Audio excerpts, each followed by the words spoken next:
Ok. Donc, aujourd'hui, le Seigneur il m'a mis à cœur de vous parler d'amour.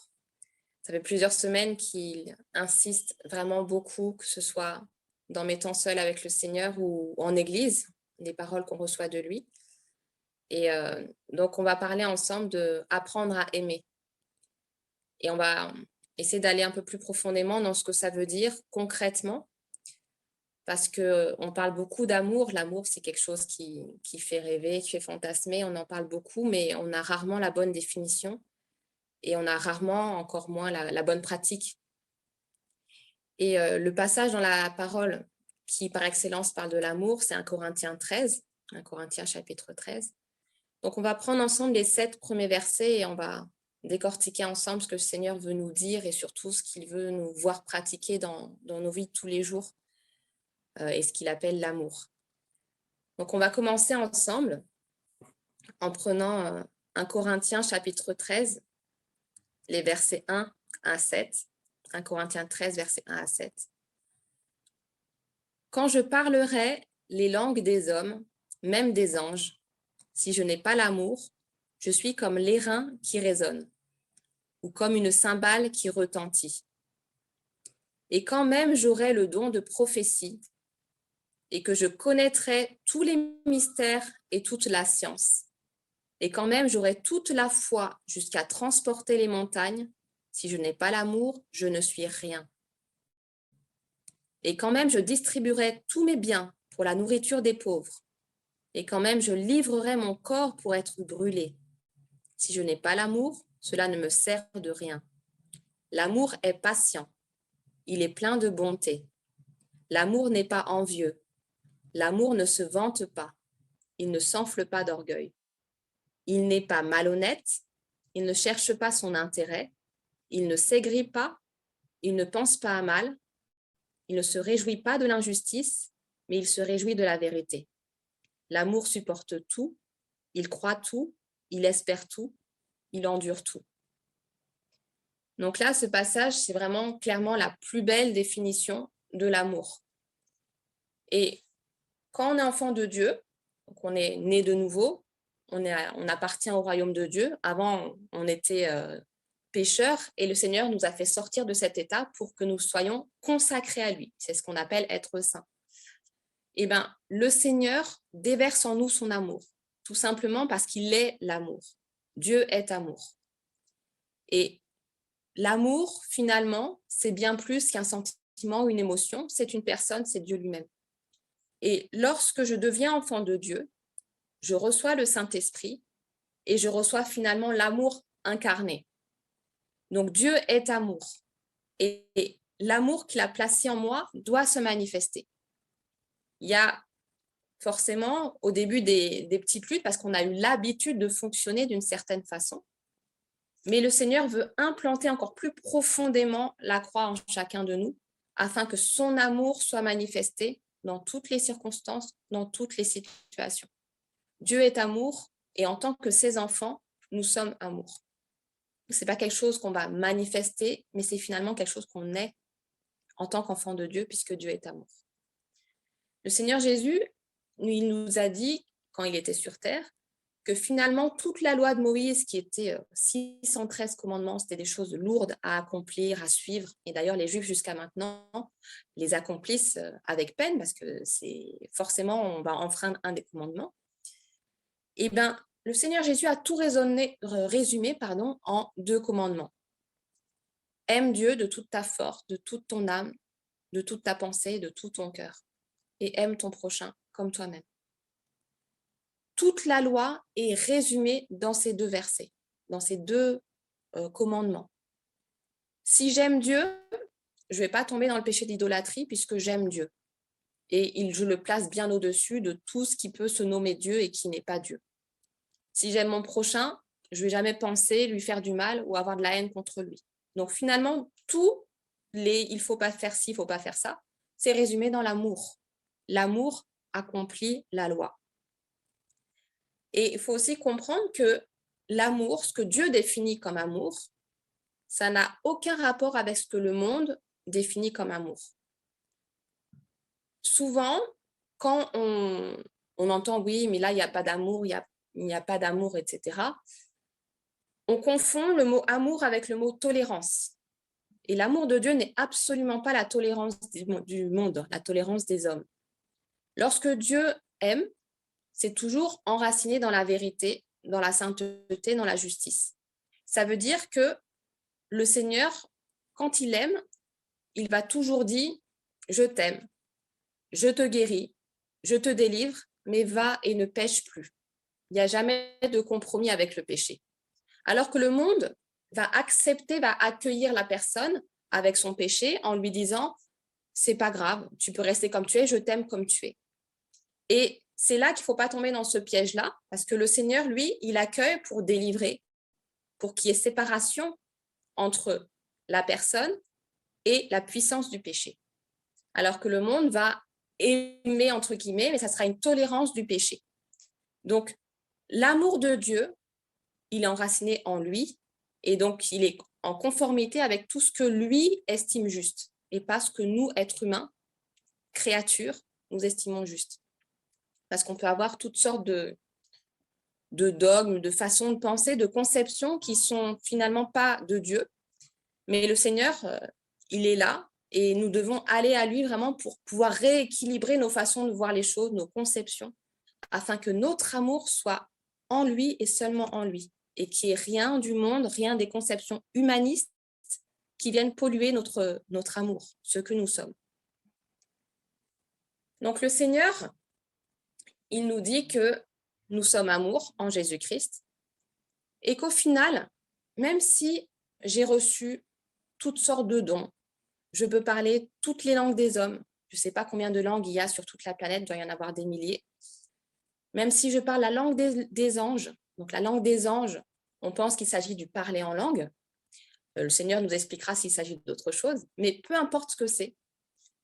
Là, l'apôtre Paul, de la part du Seigneur, il dit simplement que, quels que soient les dons que tu as reçus, qu'ils soient vraiment les plus extraordinaires, les plus époustouflants, qu'ils suscitent l'admiration des hommes, si tu n'es pas dans l'amour, si tu n'aimes pas, si tu ne manifestes pas l'amour de Dieu, tout cela, ce n'est rien.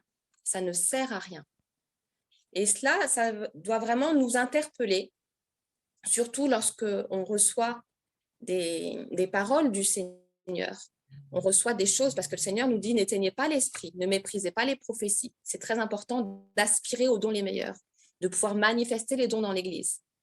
Mais que cela ne devienne jamais un sujet d'orgueil, puisqu'au final, absolument tout doit être motivé par l'amour. Nous ne sommes pas des canaux, c'est-à-dire comme des tuyaux où on reçoit la parole de Dieu et puis on va la répéter comme cela, telle qu'elle. Le Seigneur va toujours faire en sorte qu'il y ait une collaboration, un partenariat. Donc, si je reçois une parole de Dieu, ma personnalité, ce que je suis, va forcément impacter, puisque je vais dire les paroles de Dieu, mais avec mes mots, avec ma personnalité, ma compréhension de ce que j'ai reçu. Et c'est là que l'amour devient un enjeu essentiel. Puisque si je parle, c'est pour être entendu, pour être écouté, pour que la chose que le Seigneur veut dire à la personne soit pratiquée. Donc, si je n'ai pas l'amour du Seigneur qui m'étreint, qui me tient, finalement, le message qui va sortir de ma bouche, même si les mots seront justes, la puissance qui est associée à ces mots pourrait être altérée un petit peu. Donc, c'est pour cette raison que être dans l'amour, être amour, c'est essentiel. Et c'est un challenge que je nous donne ce soir, je m'inclus dedans évidemment, pour que vraiment, que tout ce qui sort de nos bouches, que ce soit des paroles pour l'Église, que ce soit des paroles de tous les jours, les discussions habituelles, est-ce que finalement, ce qui sort de ma bouche, c'est motivé par l'amour? Ou est-ce que finalement, c'est un peu une moquerie, c'est un peu quelque chose qu'on va humainement qualifier de pas grave, mais qui finalement, aux yeux de Dieu, n'est pas motivé par l'amour? Quelle est mon intention? Pourquoi est-ce que je dis ça? Et là, on voit que si on fait vraiment ce travail-là, on s'examine soi-même, il y a beaucoup de choses qu'on ne dirait plus. Notre Seigneur Jésus, on voit que lorsqu'il était sur terre, il y a des fois, on lui posait des questions soit il répondait, mais on avait l'impression que c'était complètement à côté, soit il ne répondait pas. Ou des fois, il répondait vraiment à la question. Donc, au niveau des paroles, la conception de Dieu n'est pas du tout la même que la nôtre. L'amour doit vraiment motiver chacune de nos paroles pour que, surtout lorsqu'on reçoit quelque chose du Seigneur pour communiquer à une ou plusieurs personnes, ça soit vraiment un message qui touche le cœur de la personne et pas seulement un bruit qui résonne, pas seulement des cymbales qui retentissent, pas seulement un airain qui résonne. Parce que dans ce cas-là, on a manqué le but. Et ce n'est pas l'objectif qu'on s'est fixé. Donc, nous, on a commencé une église de maison il y a 2 mois maintenant. Et il se passe vraiment beaucoup, beaucoup de choses. On se réunit 2 à 3 fois par semaine. Et vraiment, le Seigneur agit puissamment au milieu de nous. Et par rapport aux paroles et aussi d'autres choses, il nous interpelle beaucoup en ce moment. Et il y a une fois, c'était un dimanche, il y a une personne du groupe qui a eu une parole légère. Il a eu une petite remarque un peu humainement un peu drôle, mais immédiatement, on a senti une lourdeur qui s'est abattue sur nous après que cette personne a dit cette chose-là. Et c'est seulement quand la personne s'est repentie en disant voilà, moi, non, j'aurais pas dû dire ça et tout. C'est parti et là, on a pu waouh, et c'était extraordinaire. Il y a eu vraiment une libération dans l'esprit. Donc, ce qui humainement était pas grand-chose, le Seigneur, en fait, a voulu nous montrer que si c'était quelque chose d'important et qui pouvait même bloquer la présence de Dieu au milieu de nous. Et il nous a interpellés parce qu'on arrive dans des temps, enfin, on est dans des temps, c'est pas qu'on arrive dans des temps, on y est, où le Seigneur revient bientôt et il veut justement que son Église soit de plus en plus sanctifiée, de plus en plus mise à part, de plus en plus consacrée. Et il veut justement que cette consécration soit enracinée dans l'amour. Sinon, ce n'est pas la consécration, ça va être juste respecter des règles. Et là, on est dans le légalisme, on n'est pas du tout dans l'amour. Et justement, il veut vraiment nous faire aller plus loin dans cette sanctification. Non pas pour que vraiment qu'on soit dans la peur, car l'amour parfait bannit la peur. Il n'y a pas de peur dans l'amour. Si j'ai peur, c'est que je ne suis pas parfaite dans l'amour. Mais c'est tellement que j'aime mon Seigneur que, waouh, mais attends, je vais faire attention à dire ça. Mais est-ce que c'est nécessaire de dire ça? Lorsque je prophétise, prophétiser, c'est parler de la part de Dieu. Je reçois dans l'esprit un message que je vais donner. Même si je connais tous les secrets du Seigneur, bien sûr, on sait bien que la connaissance, elle est partielle, tant que le Seigneur n'est pas encore revenu. Tout ce qu'on va recevoir, même si c'est extraordinaire, même si ça nous semble extraordinaire, c'est finalement qu'une toute petite partie du puzzle. Et ayons l'humilité de comprendre ça pour pouvoir avancer ensemble. C'est ensemble qu'on peut avoir une image un peu plus complète, mais même en ayant toute la connaissance de tous les secrets du Seigneur avant qu'il arrive, si je n'ai pas l'amour, cette connaissance, c'est du vent.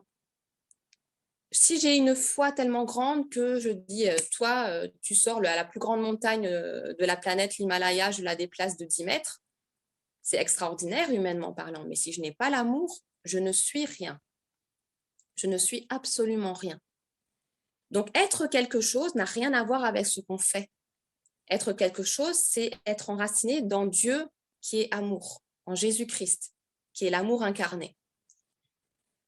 Il y a un passage qui est vraiment pour moi l'un des plus terribles de la parole, c'est Matthieu chapitre 7, où le Seigneur nous dit, il dit qu'à la fin des temps, il y en a qui viendront le voir en disant « Mais j'ai prophétisé en ton nom, j'ai chassé des démons en ton nom, j'ai fait ceci en ton nom, j'ai fait cela en ton nom, etc. etc. » Et le Seigneur leur dira « Je ne vous ai jamais connu, ouvriers d'iniquité, hors de ma vue. » Tout simplement parce que même si tout ce qu'ils ont fait, la prophétie, chasser les démons, etc., c'était véritablement au nom de Jésus, c'est en ton nom, c'est pas au nom de quelqu'un d'autre. Ils l'ont fait finalement pour avoir la reconnaissance.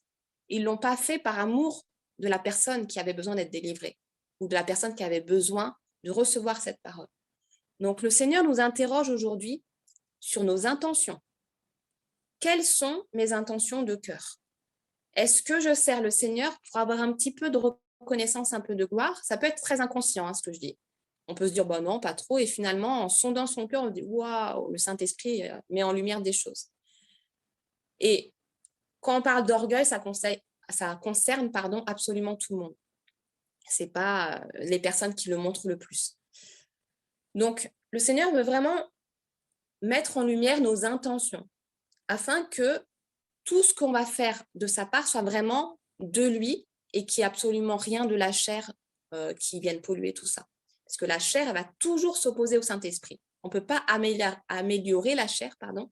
La chair, elle doit rester à la croix. Elle doit être crucifiée. Il n'y a aucun moyen d'améliorer la chair. Elle est à la croix et c'est l'homme nouveau qui est un homme spirituel qui peut agir pour le Seigneur. Le vieil homme, c'est à la croix. Donc, il y a finalement, donc nos intentions doivent être vraiment sondées par le Seigneur. Et on constate qu'il n'y a absolument aucune bonne œuvre en dehors de Dieu. On parle souvent des bonnes œuvres qu'on peut faire, etc. Mais si on sonde vraiment la parole, on se rend compte que voilà, nous sommes l'ouvrage de Dieu. Donc le premier ouvrage, c'est nous. Ce n'est pas quelque chose que je vais faire, c'est d'abord être avant de faire quoi que ce soit. Et après, le Seigneur nous a destinés à pratiquer des bonnes œuvres afin qu'on les pratique. Il les a préparées d'avance. Donc, ce sont des choses que lui a préparées. Jésus lui-même, lorsqu'il était sur terre, alors qu'il est 100% Dieu, 100% homme, lorsque le jeune homme riche est venu à sa rencontre, il lui a dit « Oh, bon maître !» Et Jésus l'a arrêté en lui disant « Pourquoi m'appelles-tu bon? Il n'y a de bon que Dieu seul. » Donc, finalement, ce qu'on appelle bonnes œuvres, ce que nous, humains, qualifions de bon, finalement, c'est bon aux yeux de Dieu seulement si c'est lui qui en est l'auteur. Si je me lance dans des bonnes œuvres, dans des œuvres caritatives, de la bienfaisance, etc., mais que Dieu ne m'a pas demandé de le faire, ce n'est absolument pas motivé par l'amour et c'est du vent, ce n'est rien. Et je n'ai absolument aucun gain, je ne gagne rien à cela. Donc, ça peut sembler dur parce que nos critères humains, c'est « Oh, bah, tu vois, tout ce qu'elle fait, bah, forcément, elle va être récompensée. » La récompense dépend de l'obéissance et n'a rien à voir avec la quantité d'œuvres que l'on peut faire. Si tu fais une seule œuvre, mais que cette œuvre a été dirigée par le Saint-Esprit, tu auras une récompense bien plus grande que quelqu'un qui a fait plein d'œuvres qui étaient dirigées par lui-même. Donc, nos intentions doivent être sondées. Pourquoi est-ce que je fais ça? Est-ce que c'est vraiment le Seigneur qui me le demande? Est-ce que c'est vraiment l'amour, puisque Dieu est amour, qui me le demande? Ou est-ce que finalement, je le fais parce que j'ai vu un besoin? Le Seigneur nous demande de marcher par le Saint-Esprit et pas de marcher par nos émotions ou nos sentiments. S'il y a un besoin, est-ce que c'est à moi d'y répondre ou est-ce que c'est peut-être à quelqu'un d'autre de le faire? Parce que si je perds du temps à faire quelque chose que Dieu ne me demande pas, non seulement une autre personne est privée de faire cette chose-là qu'elle devait faire, et en plus, pendant ce temps, moi, je ne fais pas ce que Dieu me demande. Donc, vraiment, que nous puissions prendre ce temps devant le Seigneur à chaque fois pour sonder nos motivations, nos intentions. Et comprenons bien que l'Église n'a pas été destinée à répondre aux besoins humains. Ça peut choquer ce que je dis, mais je m'explique. On l'avait pris ce passage, je crois, la dernière fois, c'était dans Éphésiens, mais c'est bien de le reprendre un peu. L'Église a été créée. Le but de l'Église, c'est de manifester la sagesse infiniment variée de Dieu. Manifester aux puissances démoniaques et aux puissances qui appartiennent à Dieu, de leur manifester la sagesse de Dieu. Donc ça, c'est complètement notre caractère, ce que nous sommes. Et par notre caractère, on démontre beaucoup de choses. Donc évidemment, le Seigneur va nous pousser à faire certaines œuvres, mais que tout ce que nous entreprenions soit vraiment motivé par le Seigneur, dirigé par le Saint-Esprit et pas par nous. Le Seigneur Jésus nous a dit, si vous m'aimez, gardez mes commandements. Si vous m'aimez, gardez mes commandements. Donc, on voit que le Seigneur fait une alliance, une association directe entre l'amour et l'obéissance, alors que humainement, on ne ferait pas cette association-là. L'amour prend sa source dans l'obéissance prend sa source dans l'amour. C'est un cercle vertueux. Les commandements du Seigneur ne sont pas pénibles. Quand on parle d'obéissance, ça sonne un peu comme quelque chose de dur, mais absolument pas. Si j'aime le Seigneur, quoi qu'il me demande, je vais le faire avec joie. Si j'aime véritablement le Seigneur, il peut me demander n'importe quoi, je vais le faire avec joie. S'il me demande de lâcher ça, je le lâche avec joie.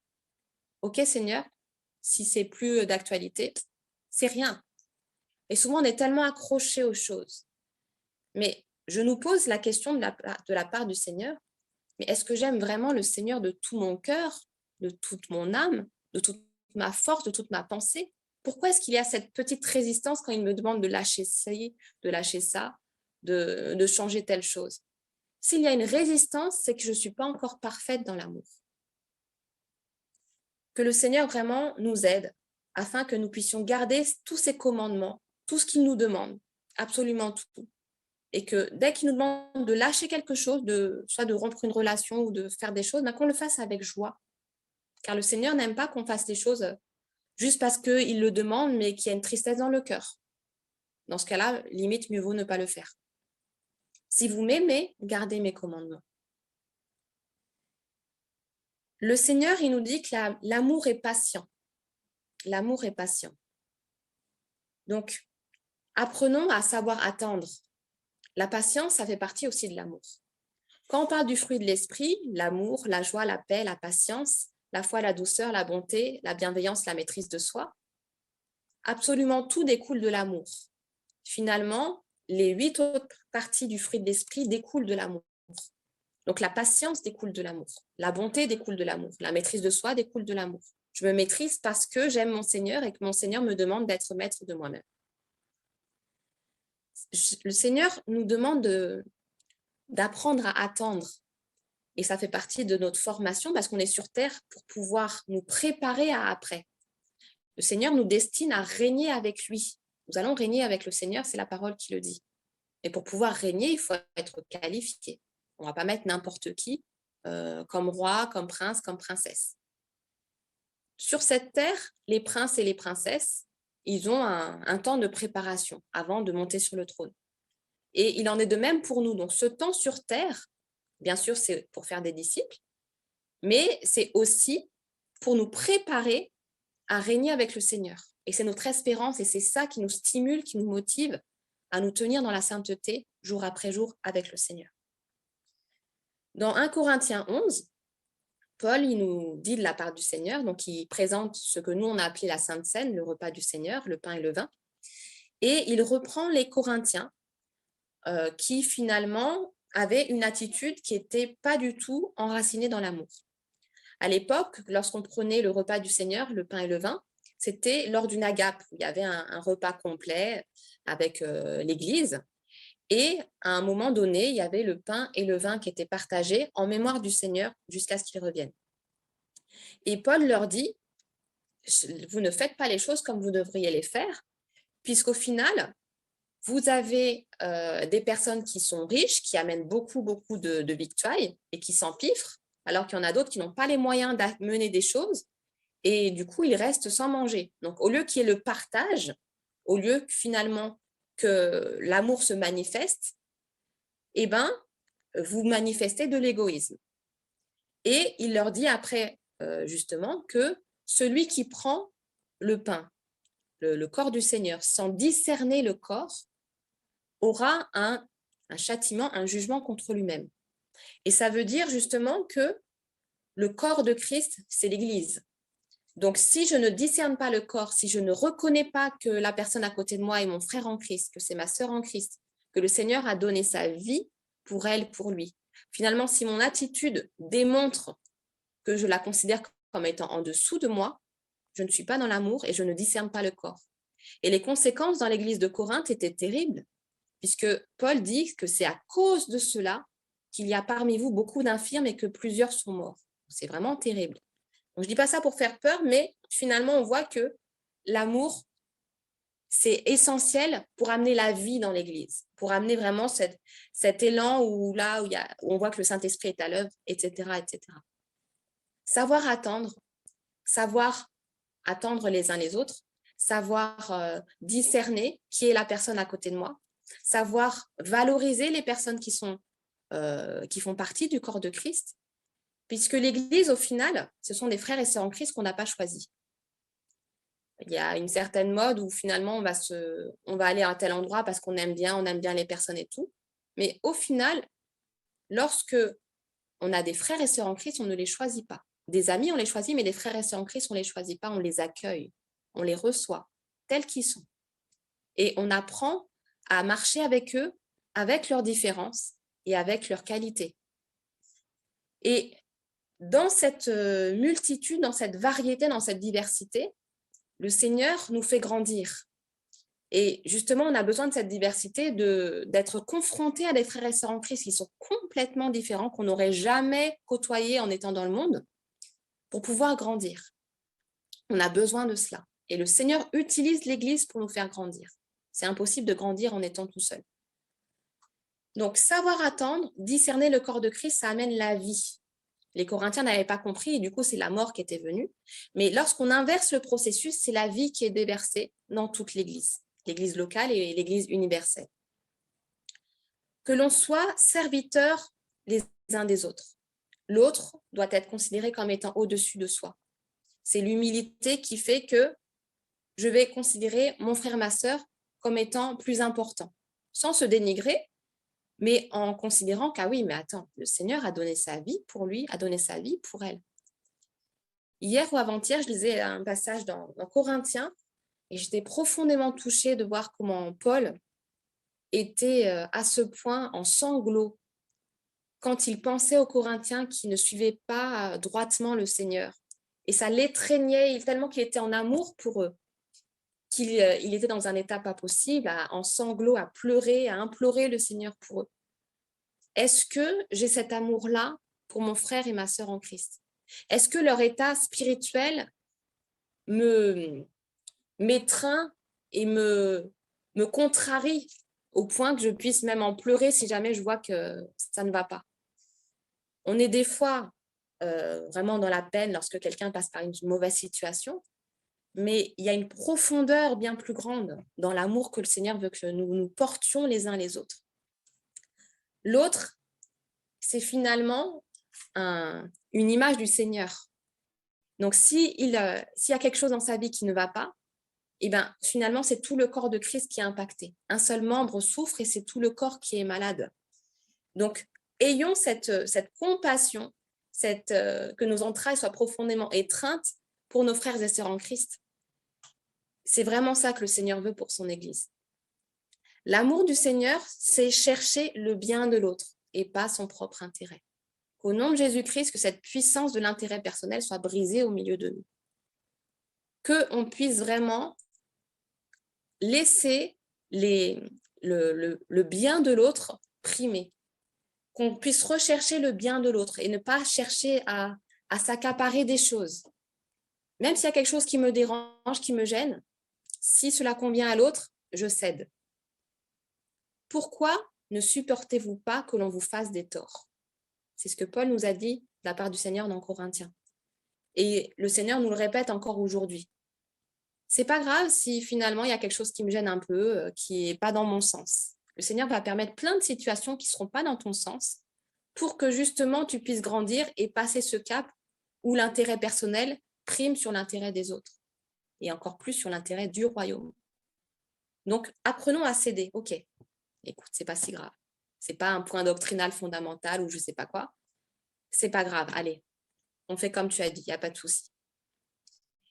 Et lorsqu'on est dans cette dynamique-là, on laisse vraiment le Seigneur œuvrer et c'est là qu'on peut voir des choses extraordinaires se passer au milieu de nous. Donc, aimer, ce n'est pas être possessif, ce n'est pas vouloir s'accaparer l'autre. Personne ne nous appartient. L'Église ne nous appartient pas. Le ministère ne nous appartient pas. C'est Christ qui est le chef de l'Église et c'est lui qui bâtit son Église. Donc, lorsque le Seigneur, il bâtit, le Saint-Esprit est le chef d'orchestre. Et nous sommes tous des musiciens autour du chef d'orchestre. Et lorsque il y a un frère ou une sœur qui, finalement, il y a un petit problème, focalisons-nous sur le chef d'orchestre. Parce que dans la vraie vie, lorsqu'il y a un orchestre, aucun musicien ne va regarder l'autre musicien pour voir comment jouer la partition. Tout le monde regarde le chef d'orchestre. Si nous marchons dans la lumière, nous serons en communion les uns avec les autres. En regardant à la bonne source et en ne me comparant pas avec celui d'à côté, parce que la comparaison aussi, ça n'a pas sa source dans l'amour, mais dans l'orgueil, c'est l'orgueil. je vais finalement m'aligner sur le Seigneur. Je vais exhorter mon frère, ma sœur à faire de même. Et on va tous être alignés et être bien focalisés sur le chef d'orchestre. Et la communion fraternelle va d'elle-même reprendre si jamais elle a été altérée. Focaliser sur le chef d'orchestre. C'est lui qui dirige. L'amour parfait bannit la peur. Et s'il y a de la peur dans ma vie, c'est que je ne suis pas encore parfait dans l'amour. Un exemple de peur, c'est par exemple la jalousie. La jalousie, c'est la peur de perdre ce qui m'appartient. Pourquoi est-ce que tu as peur? Même si on te l'enlève demain, laisse-le partir tout simplement. C'est dans Hébreux que le Seigneur nous parle des frères et sœurs en Christ qui étaient joyeux d'avoir été enlevés de leurs biens. On leur a pris leurs biens terrestres et ils étaient joyeux de les laisser partir. Est-ce que j'en suis là? Eux, ils étaient parfaits dans l'amour. Finalement, ils ont laissé ces choses-là, c'est rien au final. Et je suis convaincue que c'était des choses peut-être auxquelles ils tenaient, qui étaient importantes. Ce n'était pas des peccadilles, mais le Seigneur nous appelle vraiment à laisser toute peur de manquer, toute peur, toute racine de peur, la peur de l'avenir, la peur de je ne sais quoi, il y a toutes sortes de peurs, puisque l'amour parfait bannit la peur. Si j'ai peur, je ne suis pas parfaite dans l'amour. Donc que le Seigneur puisse révéler maintenant au nom de Jésus, s'il y a encore un peu de peur dans mon cœur, et que s'il y en a, que je dépose cela au pied de Jésus, puisqu'il veut que nous soyons parfaits dans l'amour. Lorsque les disciples étaient au départ, juste après la résurrection, après que Jésus soit monté auprès du Père, l'Église primitive, ils partageaient absolument tout. Ils avaient tout en commun. Personne ne disait « ça c'est à moi, ça c'est à moi ». On le voit dans le chapitre acte 2 et acte 4, acte des apôtres. Et finalement, le fait qu'ils avaient cédé cette partie de « c'est à moi », la propriété intellectuelle, la propriété tout court, et bien finalement, ça leur permettait de vivre l'amour d'une façon bien supérieure. Lorsque je m'accroche à ce qui m'appartient, à ce qui est à moi, je ne suis pas encore parfaite dans l'amour. Et le Seigneur nous dit clairement, lâche. Ça ne veut pas dire que tu dois vendre tout ce que tu as aujourd'hui ou demain, mais sois prêt à tout lâcher. Ça, c'est l'amour. Parce que si le Seigneur te le demande, si quelqu'un est dans le besoin et qu'il a besoin de certaines choses, sois prêt à tout donner. Parce que tout ce qu'on a sur cette terre-là, on ne va pas l'emporter, vous le savez bien. On est seulement de passage et on a une mission qui est bien plus grande que d'accaparer des choses, d'amasser des choses. La jalousie, ça ne prend pas sa racine dans l'amour. Comme toutes les querelles, les disputes, toutes les œuvres de la chair, c'est qu'il n'y a pas d'amour en fondement. Donc, vraiment, soyons libérés de toutes ces choses-là. Soyons libérés aussi de la convoitise, de l'envie. Si je convoite, c'est que je ne me contente pas de ce que le Seigneur me donne. Et dans ce cas, au final, il y a comme un reproche que j'élève au Seigneur en disant j'aimerais bien ci, j'aimerais bien ça. Mais quand il y a une envie qui vient comme ça, ayant juste le réflexe de dire Seigneur, est-ce que j'en ai vraiment besoin? Est-ce que c'est ce que tu veux? Et des fois, le Seigneur va nous dire oui, effectivement, c'est bien ce que je veux. Il y a des fois, le Seigneur va nous dire bah non, pas du tout, quoi. Et dans ce cas-là, soyons dans la joie et bénissons le Seigneur pour ce qu'il nous a déjà donné. Soyons reconnaissants. Ça, c'est une marque de l'amour.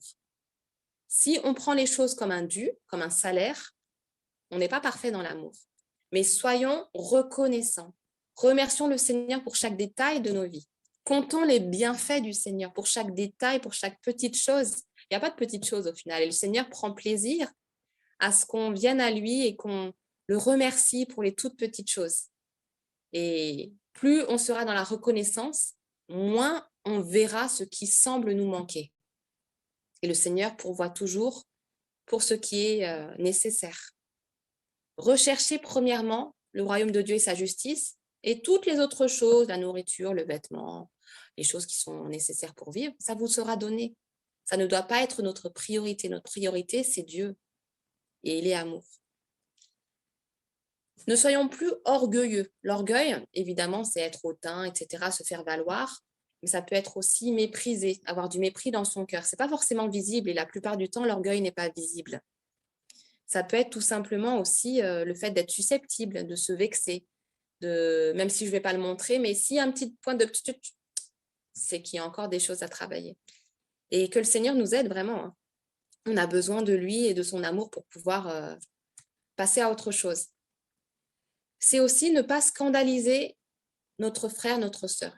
À plusieurs reprises, le Seigneur il nous parle de cela. Il a même dit « Malheur à celui qui aura scandalisé ses petits-enfants ». Et c'est bien d'avoir la bonne définition de scandaliser. Donc, il ne s'agit pas que quelqu'un en fait, ne reçoive pas une parole de Dieu. Par exemple, si quelqu'un est dans le péché, que voilà, de la part du Seigneur, je lui dis, écoute, là, c'est pas juste, c'est pas la volonté de Dieu, ben, c'est bien que tu puisses te repentir. Si la personne dit, ah, ça m'a blessé que tu m'as dit ça, alors qu'au final, c'était vraiment une parole de Dieu qui était dite pas méchamment et qui était la vérité, on n'est pas du tout dans le scandale. C'est la personne qui, finalement, a besoin de se repentir. Scandaliser, si on regarde vraiment la racine du terme en hébreu ou en grec, c'est faire trébucher. Donc, celui qui aura scandalisé un petit, c'est celui qui l'aura fait tomber, celui qui aura provoqué sa chute spirituelle. Donc là, ça va loin. Donc, effectivement, même si nous sommes spirituels, faisons attention à ceux qui le seront peut-être un peu moins dans l'Église. Et pour cela, le Seigneur nous a donné Romains chapitre 14, qui parle de plusieurs choses. Et on va y revenir un petit peu, juste pour vous donner un exemple. Dans Romains 14, le Seigneur, en fait, il donne un exemple en disant, voilà, qu'il y en a dans l'Église qui vont être végétariens parce qu'ils ont la conviction de ne pas manger de viande.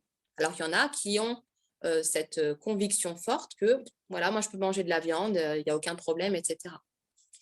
Et le Seigneur, il nous rappelle que ce soit, si tu préfères être végétarien ou si tu préfères manger de la viande, dans les deux cas, tu le fais pour le Seigneur.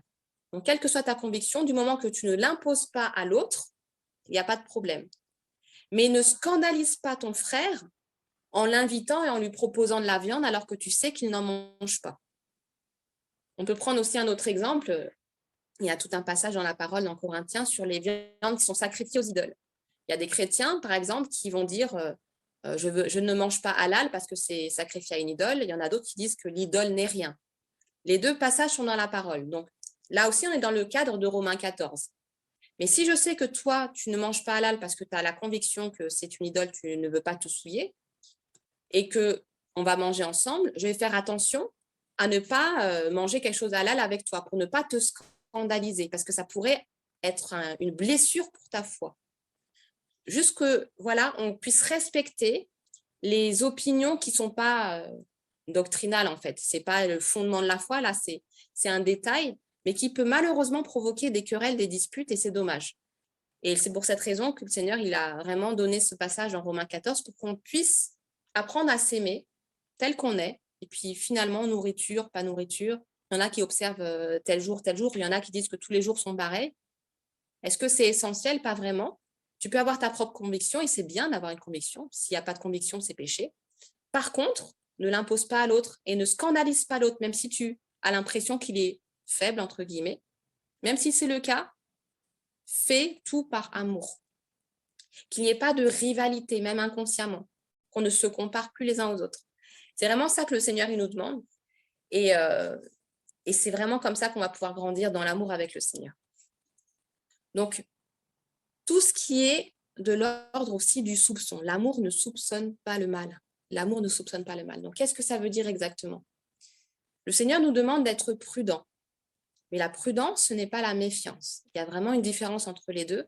Mais souvent, par manque d'enseignement peut-être, ou par manque de guérison, on confond la prudence et la méfiance. Ou sinon, on va confondre la prudence avec de la peur.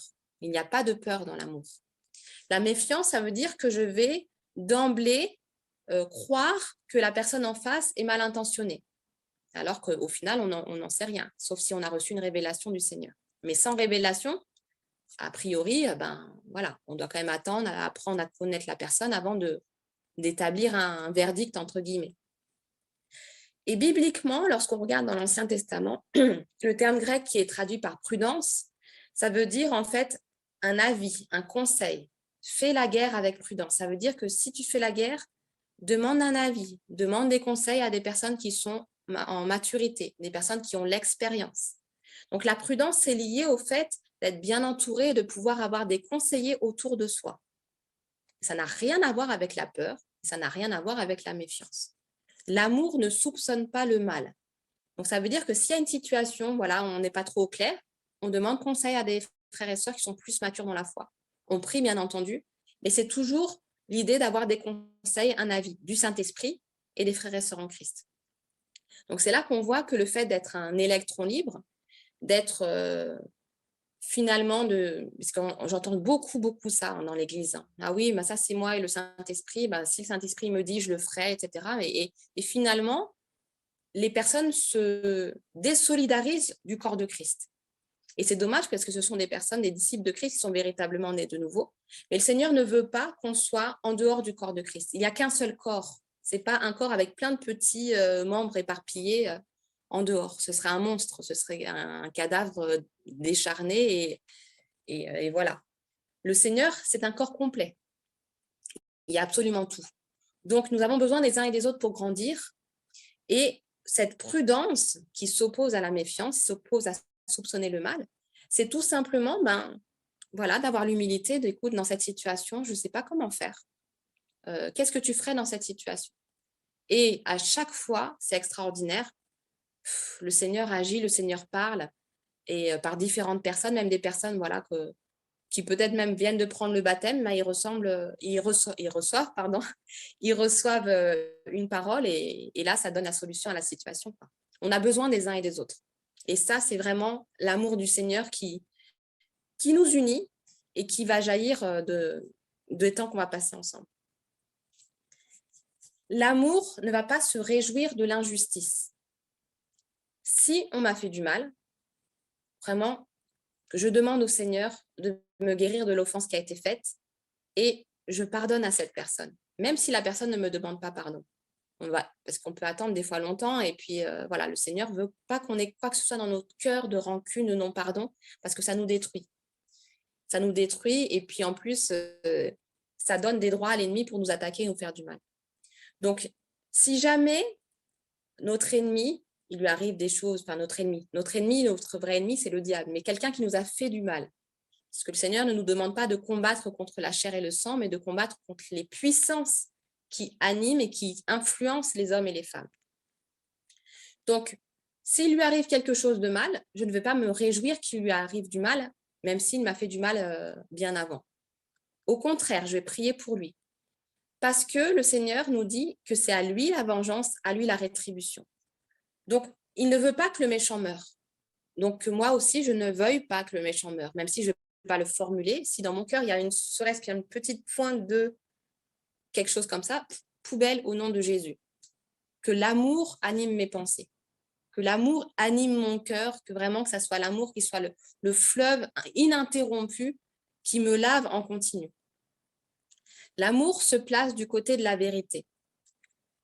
C'est une réjouissance de pouvoir être dans la vérité. Donc, nous sommes des enfants de lumière, en fait. Et le Seigneur nous dit que si nous marchons dans la lumière, nous serons en communion les uns avec les autres. Il n'y a pas d'amour sans vérité, il n'y a pas d'amour sans justice, il n'y a pas d'amour sans sainteté. Donc, tous ces masques qu'on a l'habitude de porter pour pouvoir être acceptés par la société, par un groupe à qui on a envie de plaire, et bien tous ces masques-là, c'est poubelle. Et ça, c'est une marque d'amour. Si je suis dans l'amour, si je suis amour comme Dieu est amour, les masques n'ont plus leur place, puisque je me place du côté de la vérité. Et un masque cache la vérité. C'est un mensonge. Donc, au final, que le Seigneur nous aide, qu'il expose par sa lumière toute puissante tous ces masques qu'on a eu l'habitude d'accumuler depuis des années, depuis l'enfance peut-être même, pour essayer d'être ou de paraître surtout comme étant une personne différente de ce qu'on est vraiment. Le Seigneur, c'est la transparence, c'est la lumière. Et il veut que nous puissions manifester son amour en nous plaçant du côté de la vérité. L'amour se réjouit de la vérité, donc il n'y a aucun mensonge qui est dans nos paroles, évidemment, mais aussi aucun mensonge dans notre être entier. Je suis ce que je suis, avec mes faiblesses, avec mes défauts, avec mes qualités, qui sont nombreuses, mais je suis ce que je suis. Et je ne vais pas essayer de paraître différemment de ce que je suis, car sinon, je ne suis pas dans l'amour. Et aussi, l'amour, c'est attendre le meilleur d'autrui, d'attendre le meilleur de la personne qui est en face de moi. Et ça, c'est très important dans l'Église, parce que souvent, et ça, c'est très associé à la culture française. Dans la culture française, on est très prompt à mettre le doigt sur ce qui ne va pas, à mettre le doigt sur le défaut. Par exemple, le système scolaire français, si on regarde le système de notation, c'est basé sur la faute. C'est-à-dire que au départ, tu es censé avoir 20 sur 20, et puis, dès qu'il y a une faute, la note baisse, la note baisse, la note baisse, la note baisse, en fonction des fautes que tu as faites. Donc, le système scolaire français est basé sur la faute, sur ce qui ne va pas. Et finalement, c'est très, très ancré dans notre façon de raisonner, notre façon de concevoir les choses. Et même dans l'Église, on a ça et on va d'abord, en France, pointer sur ce qui ne va pas. Bon, j'ai eu la chance, il y a 2 ans, d'aller aux États-Unis. Et là, c'est complètement différent. Et on voit que, puisque dès le système scolaire, ils ont mis en place autre chose, les personnes sont complètement différentes.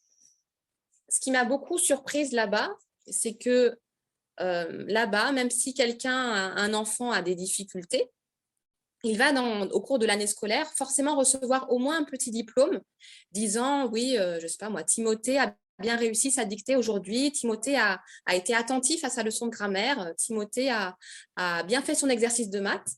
Donc, pendant l'année, ils ont plusieurs petits diplômes comme ça, ce qui est super encourageant.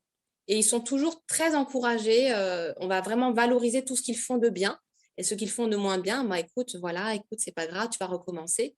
Ça n'a rien à voir. Et c'est pour cette raison qu'il y a une telle différence entre le caractère américain et le caractère français. Je ne fais pas l'apologie des Américains, parce qu'ils ont aussi des défauts, bien sûr. Chaque culture a ses qualités et ses défauts. Mais sur ce point-là, on a à apprendre d'eux, puisque c'est vraiment quelque chose qui vient du Seigneur de s'attendre, d'attendre le meilleur d'autrui, de valoriser, de mettre en exergue ce qui est bon. Et le Seigneur veut vraiment qu'on puisse, dans nos relations dans l'Église et même avec le monde, même si on voit quelque chose qui ne va pas, Seigneur, qu'est-ce qui va? Qu'est-ce qui est bon? Qu'est-ce que tu as mis de bon dans cette personne? Et lorsqu'on est dans cette dynamique où on change de regard, et bien là, on manifeste vraiment l'amour du Seigneur. Et c'est ce que le Seigneur Jésus a fait. Lorsqu'il y avait la femme adultère qui devait être lapidée, le Seigneur Jésus, finalement, il a manifesté sa grâce, son amour. Et c'est seulement à la fin qu'il lui a dit « va et ne pêche plus ». Il a d'abord vu que c'était une femme pour qui il allait donner sa vie, une femme qui devait être sauvée. Il a été épris de compassion avant de lui dire effectivement « va et ne pêche plus », parce que l'amour est indissociable de la sainteté. Donc, ne soyons plus comme, en fait, dans notre culture française, on a été en fait enracinés dans cette culture de la critique, du fait de pointer la faute. Et si jamais, même inconsciemment, ça l'est, parce que ça peut être, même si ce n'est pas verbal, ça peut être dans nos pensées, et bien qu'on renverse ça au nom de Jésus-Christ pour pouvoir manifester l'amour, la miséricorde et la grâce de Dieu. Parce que le Seigneur nous dit que c'est de l'abondance du cœur que la bouche parle. Donc du coup, c'est d'abord dans le cœur que ça se passe. Ensuite, l'amour, c'est la confiance, puisque le Seigneur, il nous dit un peu plus loin dans 1 Corinthiens 13, mais on ne va pas le lire, qu'il y a la foi, l'espérance et l'amour, mais l'amour, c'est le plus important des 3. Tout simplement parce que l'amour nourrit la foi et l'amour nourrit l'espérance. Si je suis dans l'amour, je vais avoir de plus en plus confiance en mon Père. Si je sais que c'est lui qui m'a aimé le premier, et si je l'aime de tout mon cœur, de toute mon âme, de toute ma pensée, de toute ma force, pourquoi est-ce que je vais douter qu'il va prendre soin de moi au bon moment? Il n'y a absolument plus de place pour le doute lorsque l'amour est à sa place et qu'il prend toute la place. L'amour nourrit ma foi. Et l'amour va aussi nourrir mon espérance, qu'un jour mes yeux verront le Seigneur et que je vais régner avec lui. Donc, espérer sans faiblir, ça c'est animé par l'amour. Si j'aime mon Seigneur, je sais qu'il ne ment pas. Et il m'a promis qu'il allait revenir. Donc, mon espérance est nourrie par l'amour. Et cet amour, finalement, m'aide à endurer la souffrance, à endurer les épreuves, parce que le Seigneur n'a jamais dit que tout serait facile. Le Seigneur guérit, le Seigneur délivre, il fait beaucoup de choses, mais il ne nous a jamais promis que ça serait absolument sans problème. Il y aura des tribulations, il y aura des difficultés, mais dans ces difficultés, il nous a promis d'être là. Et sa présence est le meilleur remède au monde. Même si la situation n'est pas encore résolue, sa paix demeure. Sa paix est là. Et c'est ce qu'il y a vraiment de plus précieux, de plus glorieux. Et pour terminer, je vais vous donner un petit témoignage pour vous dire vraiment que l'amour supporte tout et qu'au final, c'est bon de pouvoir laisser certaines choses qui sont humainement inadmissibles, céder devant le Seigneur pour pouvoir manifester son amour. C'était il y a quelques années, je ne sais plus exactement quand, en Corée, il y avait un pasteur américain qui était allé visiter une église et il a été très choqué d'assister à une scène où finalement le pasteur principal a fait lever un des anciens, je crois, de l'église et il lui a dit publiquement, voilà, il lui a fait des reproches, il l'a réprimandé publiquement et l'autre n'a rien dit. Et du coup, ce pasteur est venu voir le frère en question en lui disant « Mais pourquoi tu n'as rien dit ? Tu n'avais rien fait dans cette histoire » parce qu'il était au courant des faits et il avait été accusé injustement devant tout le monde. C'était vraiment la honte, quoi. Et cet ancien, cet homme coréen lui a dit « Tu sais, c'était bien. C'est que mon âme avait besoin d'être réprimandée afin que je ne sois pas dans l'orgueil et que je puisse apprendre à aimer et que je ne sois surtout pas dans la rancune. » Donc, en fait, lui, il a vu cette injustice comme un moyen utilisé par Dieu pour grandir. Et du coup, il était tout joyeux. Ça peut sembler complètement fou, parce que c'était vraiment, surtout les églises en Corée, ça peut être des milliers de personnes. Et là, c'est un cas peut-être extrême, mais juste pour nous montrer que le Seigneur utilise n'importe quelle situation pour nous travailler. Et lorsqu'il y a quelque chose qui nous arrive, qui est humainement inadmissible, humainement injuste, ayons le recul pour dire « Seigneur, qu'est-ce que tu veux m'apprendre là ? Qu'est-ce que tu veux qu'il se passe ?» Et lorsqu'on a ce recul-là, la joie vient. Et finalement, on voit que, mais non, ça ne sert à rien d'essayer de se justifier. Christ m'a déjà justifié. Donc, ça ne sert à rien que j'essaye de montrer aux hommes que je suis juste. Ils peuvent penser ce qu'ils veulent. Ce n'est pas grave. Et puis, je te bénis, Seigneur, pour cette chose dans mon cœur qui est encore travaillée, de supporter l'injustice. C'est beaucoup plus glorieux que d'être félicité. Et vraiment que le Seigneur puisse nous apprendre à aimer tel que lui aime, tel que lui est, puisqu'il est amour. Nous avons besoin d'être amour, nous avons besoin de manifester son amour et qu'il puisse vraiment nous aider par son Esprit Saint à être comme lui est, dans le nom de Jésus. Que Dieu vous bénisse. Amen, amen.